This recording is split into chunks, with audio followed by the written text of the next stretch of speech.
Hello everyone, welcome back to our channel. और आज के इस वीडियो में काफी खतरनाक रिवेंज एनिमे को एक्सप्लेन करने जा रहा हूं, जिसका नाम है द किंगडम्स ऑफ रूइन। वीडियो के शुरू में हमें दिखाया जाता है कि जब गॉड ने इस पूरे वर्ल्ड को बनाया था, तब ह्यूमंस के साथ उन्होंने विचेस को भी बनाया था, जिनके पास मैजिकल पावर्स थे और वो ह्यूमंस से काफी ज्यादा स्ट्रॉन्ग थे। और गॉड्स ने विचेस से कहा था कि तुम ह्यूमंस को कभी भी हर्ट नहीं करोगे और पावरलेस ह्यूमन को हमेशा गाइड और हेल्प करोगे। और जो विचेस थे उन्होंने भी इस बातों को सालों साल तक बरकरार रखे थे।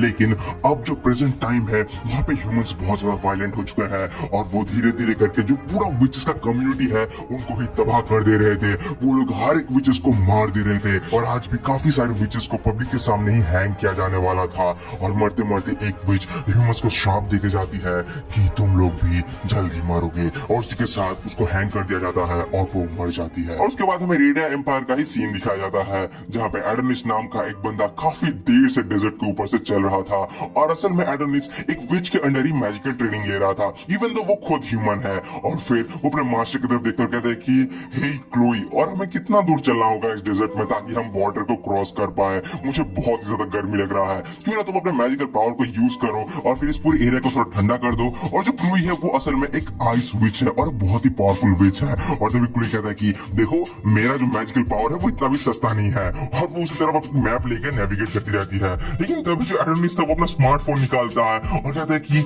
मैं तो इसी में देख लूंगा। जो देखने के बाद ही क्लोई एकदम चिल्लाने लगता है उसके ऊपर। लेकिन तभी एडोनिस कहता है कि देखो, ये फोन मैंने खुद बनाया है, तो आर्मी हमें कभी भी डिटेक्ट नहीं कर सकता इस फोन की मदद से। और फिर एडोनिस ऐसे ही ज्ञान पेलते रहता है, जो देखे क्लोई इतना ज्यादा इरिटेटेड होती है कि वो एक घुसा मारती है एडोनिस के सर पे। और उसके बाद वो अपना मैप देख के नेविगेट कर लेकर कहती कि चलो, मुझे रास्ता मिल चुका है बॉर्डर तक जाने का। लेकिन जो एडोनिस था वो वहीं पे बैठा रहता है और क्लोई पूछता है कि एडोनिस, तुम ठीक तो हो ना? लेकिन जो एडोनिस था वो काफी ज्यादा दुखी था और वो कहता है कि ये सब क्यों हो रहा है क्लोई, हमें अपना ही नेशन छोड़ के क्यों भागना पड़ रहा है? जो सुनते क्लोई कहती है कि क्योंकि मैं एक विच हूँ। रेडिया एम्पायर के सारे ह्यूमंस अभी विच को हेट करते हैं और अगर मैं अभी वहां पे गई तो वो लोग मुझे मार देंगे। इसीलिए हमें जल्दी से बॉर्डर को क्रॉस करना होगा और एक ऐसे प्लेस ढूंढ निकालना होगा जो लोग अभी भी विचेस को टॉलरेट कर सकते हैं। क्लोई फिर एकदम नाचते नाचते आगे बढ़ती है और जो एडोनिस था वो क्लोई को देखता है, कहता है कि क्लोई, तुम इतना कुछ होने के बाद भी कैसे अपने आप को ठीक रख रहे हो? सच बताऊं तो मैं इस जगह को हेट करता हूँ,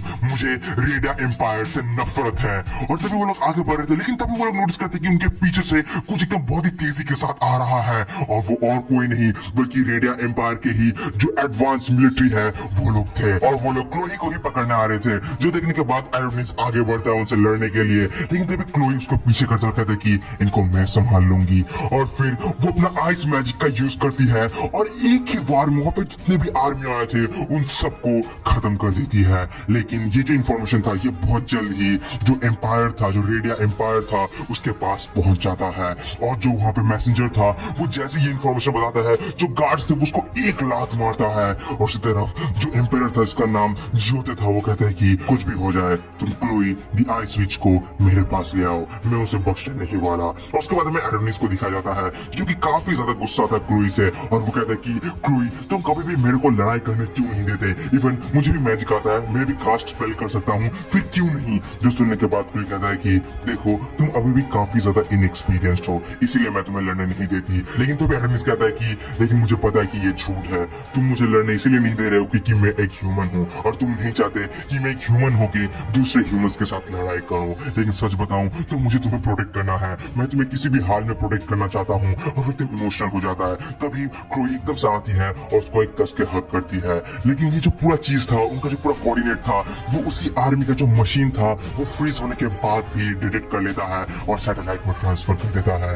और अगले ही मोमेंट पे उनके पूरे एरिया में एक अलग ही फील्ड पैदा हो जाता है। और जो क्लोई थी वो बताती है कि ये एक लॉन्ग डिस्टेंस फिजिकल ट्रांसफर का फील्ड है, जो कि विचेस को भी नहीं आता। और तभी हमें दिखाया जाता है कि वो लोग एकदम से टेलीपोर्ट हो जाते हैं और ये जो चीज था वो पूरी तरीके से सैटेलाइट के साथ कनेक्टेड था। और फिर हमें रेडिया एम्पायर का सीन दिखाया जाता है, जहाँ पे जो एम्पायर था वो हर एक कंट्रीमैन को बुलाया था एक स्पीच देने के लिए, जहाँ पे वो बताता है कि देखो, सालों साल तक जो विचेस है वो हमको अपने मैजिकल पावर से प्रोटेक्ट किया है, लेकिन उसके बावजूद हम उनके ऊपर डिपेंडेंट है। हमें हमेशा अपना जो ग्रेटिट्यूड है वो उनके प्रति रखना पड़ता था, हमें उनसे डर के रहना पड़ता था, सिर्फ क्योंकि उनके पास वो मैजिकल पावर था। हमें अपना जो खुद का डिग्निटी है वो नहीं मिलता था। अभी और नहीं, हम लोग टेक्नोलॉजिकली काफी ज्यादा एडवांस हो चुके हैं, हम लोग अभी पहले से काफी ज्यादा स्ट्रॉन्ग बन चुके हैं और हमें ये जो वर्ल्ड है इसका कंट्रोल को अपने हाथों में लेना होगा और जितने भी विचेस है उन सबको खत्म कर देना होगा और ये जो पूरा ह्यूमैनिटी का कंट्रोल है वो सिर्फ और सिर्फ हमारे हाथों में ही रहेगा। और वो ये स्पीच देके जितने भी लोग थे उन सबको एकदम भड़का देता है और फिर उसका स्पीच खत्म होता है। लेकिन तो भी हमें दिखाया जाता है कि जो एडोनिस और क्लोई थे वो लोग को उसी स्टेज के ऊपर टेलीपोर्ट कर दिया जाता है। जो क्लोई था उसको कुछ समझ में नहीं आता कि ये सब क्या चल रहा है, लेकिन तब जो एडोनिस था वो एकदम से भागता है उस एम्पायर की तरफ अपना पेन लेके, क्योंकि वो अपना मैजिकल स्पेल यूज करके उसको मारना चाहता था। लेकिन जो आर्मी था वो बहुत ही इजीली एडोनिस को पकड़ लेता है, जो देखते ही क्लोई काफी ज्यादा गुस्सा हो जाती है और कहता है कि देखो गियोते, अगर तुम्हें अपने लोगों का जान का परवाह है तो तुम मेरे अप्रेंटिस एडोनिस को छोड़ दो, नहीं तो। और फिर वो एकदम से अपना आइस मैजिक कास्ट करने लगती है और कहती है कि नहीं तो मैं पूरे तुम्हारे सिटी को, इस एम्पायर को डिस्ट्रॉय कर देने वाली हूँ। और फिर वो एकदम से अपना मैजिक को कास्ट करती है, सब लोग एकदम चौंक जाते हैं। लेकिन जो उसका मैजिक था वो एकदम से डिसअपियर हो जाता है, उसका जो मैजिक था वो एकदम से टूट जाता है, जो देख के इवन क्लोई भी एकदम शॉक्ड हो जाती है। और तभी जो एम्पायर क्योते था वो बताता है कि ये सब एक स्पेशल मशीन और टेक्नोलॉजी की वजह से हो रहा है, जो कि किसी भी लेवल का पावर को, जो फोटोन है उसको सप्रेस कर सकता है। और फिर क्योते क्लोई के पास आता है और कहता है कि अब वक्त आ गया है पावर को मेरे हाथों में लेने का। और वो एकदम से क्लोई का जो कपड़ा था उसको एकदम फाड़ देता है और उसे जमीन में गिरा देता है और कहता है कि एक विच जो कि अपना मैजिकल पावर एक्सेस नहीं कर सकती, वो सिर्फ एक वुमेन है। और क्लोई को इस हाल में देख के वहां पे जितने भी लोग थे वो सब उसका बहुत ही ज्यादा मजाक बनाते हैं, उसका फोटो, उसका वीडियो बनाते हैं। और जो वहां पे क्लोई थी वो बहुत ज्यादा एम्बैरेस्ड फील करती है। और उसी तरफ जो एडोनिस था उसको बिलीव नहीं होता ये सब क्या हो रहा है, उसके आंखों से आंसू निकलता है। वो क्लोई को बचाने जाता है और क्योते को मारने जाता है, लेकिन जो आर्मी था उसको एकदम दबा देता है। जो देखने के बाद जो क्योते था वो कहता है कि ये बच्चा बहुत ही ज्यादा चिल्ला रहा है, इसको मार दो। और तभी जो आर्मी था वो उसके एकदम सर पे गन रखता है, जो देखने के बाद ही क्लोई कहती कि योर मैजेस्टी प्लीज प्लीज माफ कर दो उसे, वो सिर्फ एक बच्चा है, उसके पास कोई गलती नहीं है, वो कोई गलती नहीं किया है, प्लीज उसे छोड़ दो। आपका दुश्मनी विचेस के साथ है तो आप मेरे साथ जो मर्जी है वो कर लो, लेकिन उसका कोई गलती नहीं है, मैंने उसको किडनैप किया था और एज ए स्लेव वाला है, तो उसका कोई गलती नहीं है, आप उसे छोड़ दो प्लीज। और वो एकदम रोने लगती है। ये सब सुनकर जो एडोनिस है वो कहते हैं कि तुम ये सब क्या बोल रहे हो क्लोई। और वो उसी पेन से कंटिन्यूअसली मैजिकल स्पेल लिखे जा रहा था, लेकिन उसका एक भी स्पेल काम नहीं करता। और उसी तरफ जो वहां पे क्योते था वो अपना गन लेके क्लोई के सर के ऊपर रखता है। क्लोई एडोनिस की तरफ देखती है और कहती है कि Adonis thank you for everything. और फिर एडोनिस याद करता है कि कैसे वो सिर्फ एक होमलेस बच्चा था, लेकिन क्लोई ने ही उसको पाला पोसा। और फिर क्लोई कहती है कि एडोनिस आई लव, लेकिन तभी एकदम से गोली चलता है और क्लोई वहीं पे खत्म हो जाती है। एडोनिस इस चीज को बिलीव ही नहीं कर पा रहा था और फिर बाकी जितने भी सोल्जर्स थे वो सब कंटिन्यूअसली फायर करते रहते हैं क्लोई के बॉडी के ऊपर, जो देख के एडोनिस कहता है कि प्लीज रुक जाओ। वो लिटरली रोता है, वो सोचता है कि कैसे वो क्लोई के साथ खुश था, वो बहुत ज्यादा खुश था। लेकिन तभी जो क्लोई का बॉडी था वो पूरी तरीके से दम तोड़ देता है और फिर क्लोई का जो सर था उसको उसके धड़ से अलग कर दिया जाता है। और जो ग्योते था वो उसको जितने भी लोग थे उन सबके सामने as a medal, as a winning medal showcase करता है। ये सब देख के जो एडोनिस था वो एकदम नम हो जाता है, वो रिएक्ट नहीं कर पाता। और साथ ही साथ वहाँ पे जितने भी लोग थे वो सब पूरी तरीके से जश्न मना रहे थे। और इसी के साथ हमें फिर से गॉड का वर्ड्स को बताया जाता है। गॉड ने कहा था ह्यूमन और विचेस को एक साथ रहने के लिए, और अगर ये नहीं होता तो वर्ल्ड के अंदर केओस बढ़ता ही जाएगा और बढ़ता ही जाएगा।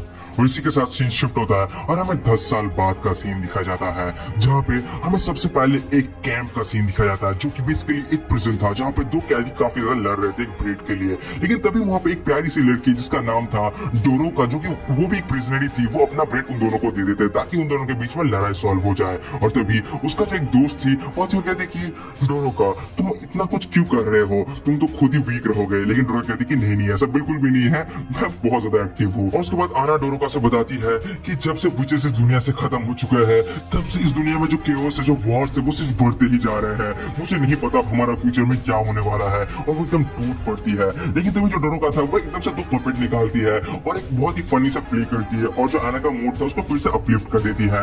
लेकिन तभी वहां पे फिर से प्रिजन गार्ड्स आते हैं और कहते कि 218 नंबर कौन है, जल्दी से बाहर आओ। और ये सुनने के बाद जो आना थी वो कहती कि डोरो का आज तक इन्होंने जो भी नंबर की लड़कियों को ले गए हैं वो लोग कभी भी वापस नहीं आया है। लेकिन तभी आना एकदम से शॉक्ड हो जाती है क्योंकि वो नोटिस करती है कि उसी का नंबर 218 है।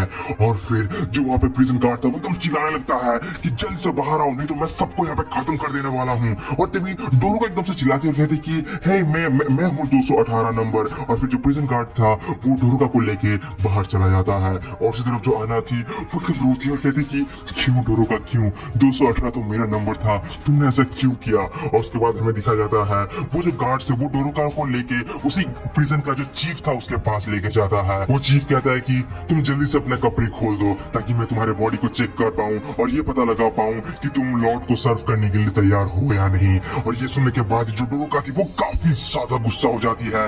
लेकिन तभी जो चीफ था वो बाहर आता है और डोरोका के साथ सेल्फी लेने लगता है और अपने वॉइस असिस्टेंट के मदद से ही वो सब फोटोज को डायरेक्टली हेडक्वार्टर तक भेज दे रहा था। लेकिन तभी जो डोरोका था वो एकदम से चीफ को उंगली में जोर से काटता है और उसका फोन लेके एकदम भागने लगती है वहां से। और जैसे वो भागती है वो फिर से वो वॉइस असिस्टेंट को ओपन करती है और कहती है कि प्लीज जितने भी सेल है वो सबका डोर को खोल दो। लेकिन जो वॉइस असिस्टेंट था वो काम नहीं कर रहा था क्योंकि उसका वॉइस उस चीफ के साथ मैच नहीं कर रहा था। डोरोका बहुत बार ट्राई करती है, इवन वो उस चीफ का वॉइस को इमिटेट भी करती है। और फाइनली इतना बार ट्राई करने के बाद वो जो वॉइस था वो एकदम से मैच हो जाता है और अगले ही मोमेंट वहाँ पे जितने भी प्रिजन के गेट थे वो सब खुल जाते हैं और वहाँ पे जितने भी प्रिजनर्स है सब इधर उधर भागने लगते हैं। और उसके बाद डोरोका एक स्पेशल सेल के अंदर चली जाती है। ये सेल बाकी के सेल के मुकाबले काफी ज्यादा अलग था। लेकिन तभी आर्मी आ जाती है और डोरोका को वो लोग पकड़ लेते हैं और वो लोग उस सेल को बंद करने के लिए बहुत ज्यादा ट्राई करते हैं। लेकिन अब तक काफी देर हो चुका था। वो सेल खुलता है और हमें दिखाया जाता है कि उसके अंदर किसको एकदम बांध के रखा गया था। लेकिन तभी वो एकदम से अपने जंजीर को तोड़ता है और वो अपना आंख खोलता है और ये आदमी और कोई नहीं बल्कि एरोनिस था।